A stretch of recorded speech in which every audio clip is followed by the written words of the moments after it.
सुन्दरि माधवी चन्द्रसहोदरि हेममयी मुनिगणमण्डित मोक्षप्रदायिनि मञ्जुलभाषिणि वेदनुते पङ्कजवासिनि देवसुपूजित सद्गुणवर्षिणि शान्तियुते जय जय हे मधुसूदनकामिनि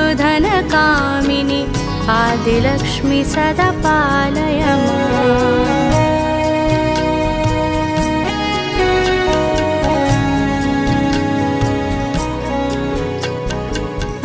कलिकल्मषनाशिनि कामिनि वैदिकरूपिणि वेदमयी क्षीरसमुद्भव मङ्गलरूपिणि मन्त्रनिवासिनि मन्त्रनुते मङ्गल